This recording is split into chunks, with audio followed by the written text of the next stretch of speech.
All right, Bernie Sanders takes a direct shot at the Democrat Party. Bo Loudon will be here to react to that coming up next. But first, Lawrence Jones with a look at what is coming up on Fox and Friends. LJ. Bernie Sanders is taking a break from fighting the oligarchy to take a shot at the Democrat Party. Listen. I felt like the Democratic Party completely removed the democratic process from its constituents.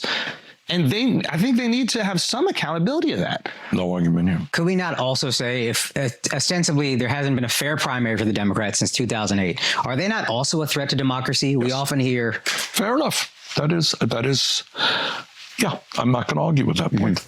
Wow. Conservative Gen Z influencer Bo Loudon joins us now. Bo, Carly set up the question. It kind of asks itself, if Bernie Sanders thinks Democrats are a threat to democracy, then why doesn't he fight them and fight what they're doing instead of fighting the quote-unquote oligarchy? You know, I think he's very comfortable with his position. You know, being able to tour the country, pocket a whole bunch of cash, and fly in private jets. You know, that he is very comfortable with his position. He knows his party's corrupt. I think most do, but they either turn away from it like RFK and jump on our side, or they continue to, you know, prance around and see what else they can convince people of while they're on their little media trails. Also wanted to ask you about this. President Trump yesterday, he signed the bipartisan Take It Down Act into law, which criminalizes posting non-consensual explicit images, whether they're real or AI generated. Here's the president on that yesterday. Watch this. Today, it's my honor to officially sign the Take It Down Act into law.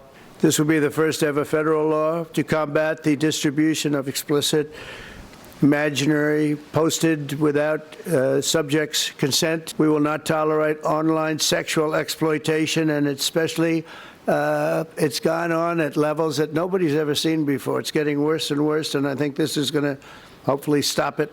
Yeah, this could deeply impact your generation. So how do you feel about this development here? Well, you know, I think Hunter Biden's very happy about this. Jokes aside, I think it's an awesome act signed into place, because yeah, and that's a huge problem among my generation. People, you know, spreading all kinds of things across social media, and there's not enough action on it. You know, I'm in talks with a lot of people to you know, launch a whole new social media platform, and that's the only thing we wanted to have the government directly involved in, is to combat child pornography and the distribution of images across social media, because it's so popularized and so normalized, and there's not enough action. So I'm really very, very glad that President Trump is taking action on this, as I knew he would, because he's always been the most pro child safety president we've ever had, and he is the most anti, you know, human sex trafficking president we've ever had. And I'm glad you mentioned the word safety, because kids, if they are so embarrassed, are taking their lives over this. And so the fact that that is happening in this country for something as insane as a picture on social media underscores the importance of this. It was great to see. Effort too, yeah, people get it. People get it. I don't get this. So we have you on to help us understand.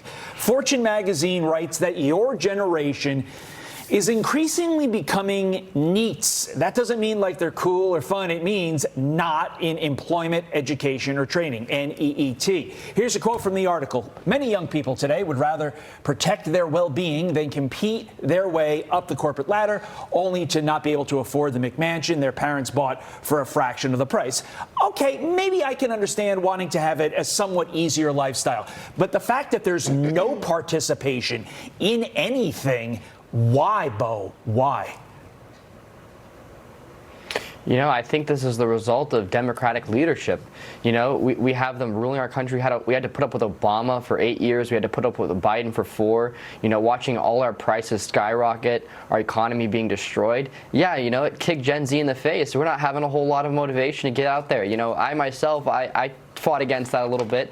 I had the motivation knowing that President Trump's getting back in office and things are going to go my way again. So I bought my first house at 18, and I was able to graduate high school, and I'm on my path. But a lot of my peers can't say the same, because they're so unmotivated by, you know, the terrible presidencies that we've had to put up with. I think now that things have settled in, we have President Trump back in office, the economy is recovering, things like that, we'll get back on the right track. And, you know, this is a whole other God thing as well. You know, our generation is a generation without God.